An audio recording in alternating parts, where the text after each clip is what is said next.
Hello everybody. Welcome to our YouTube channel No1doctor. Today we have interview with one of the best hepatobiliary surgeon. Today we will discuss pancreatic injury. Welcome doctor. Welcome for you and for your channel subscribers. Doctor. A 40-year male patient has been admitted with blunt trauma abdomen and there is suspicion of pancreatic injury. How will you manage? Management is abdominal trauma. We discussed it before in other video. The video in the channel. Doctor. What are the important causes of pancreatic injury? Road traffic accident, steering wheel injury, fall from height, penetrating injury. Why pancreatic injury is common at the neck? When there is compression injury of the abdomen. The pancreas is compressed against the vertebral column, and is commonly injured at the neck. Doctor. What are the types of pancreatic trauma? There are 4 types of pancreatic injuries as per Lucas classification. Type 1. Minor contusion, small hematoma, with minimal parenchymal damage. Main pancreatic duct intact. Type 2. Major contusion, laceration or transection, confined to body and tail of pancreas with or without ductal disruption. Type 3. Major contusion, laceration or transection involving head of pancreas with or without ductal disruption. Type 4. Combined pancreaticoduodenal injury. A duodenal injury with minor pancreatic injury. B. Duodenal injury with severe pancreatic injury with duct disruption. Doctor. How will you diagnose pancreatic trauma? Diagnosis is very difficult as there are no specific symptoms and signs of pancreatic injury.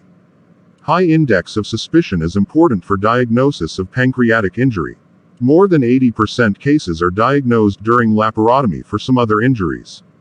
In patients without pressing need for laparotomy, diagnosis of pancreatic injury is suspected under the following circumstances.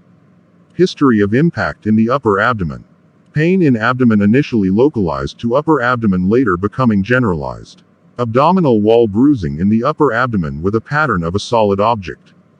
Unexpected deterioration 24 to 48 hours after admission in a previously stable patient. Elevated serum amylase level. Ultrasound is not very reliable for diagnosis of pancreatic trauma. CT scan may show fluid collection around the pancreas.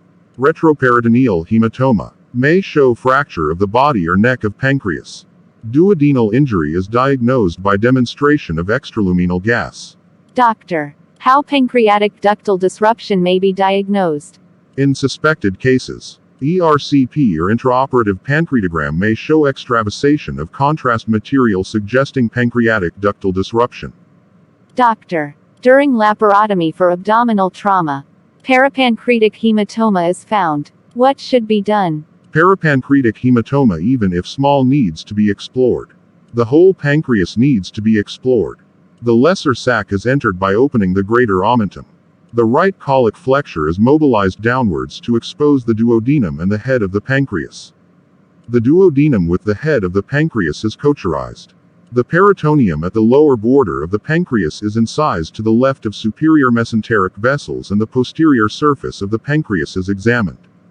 Doctor. What should be the optimal surgical treatment for different types of pancreatic trauma? Type 1 and Type 2 injuries. Best managed by external drainage by placement of drains.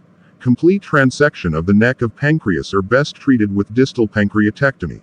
Type 3 injuries. Best managed by external drainage. The resection of pancreatic head requires pancreaticoduodenectomy, which has very high mortality and morbidity. Type 4 injuries.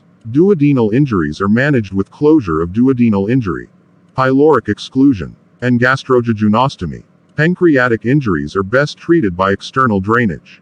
Doctor. Following external drainage of pancreatic injury, patient developed pancreatic fistula. How will you manage? Pancreatic fistula may develop in 25% of patients following external drainage for pancreatic injuries. Drainage between 100 to 300 milliliters should be allowed to continue with the drain left in place, and majority of these fistula closes in 6 to 12 weeks' time. The closure of the fistula may be hastened by a short course of octreotide for 5 days.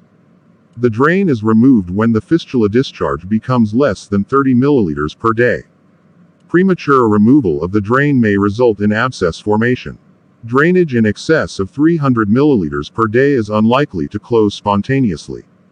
This is usually associated with major ductal disruption.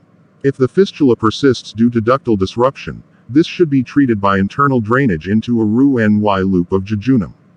Thanks, doctor, for this excellent interview and informations. Thanks for you and your channel subscribers. Please do not forget to like, share our videos, subscribe to YouTube channel No1doctor. Follow us in social media accounts in description below each video. With my best wishes.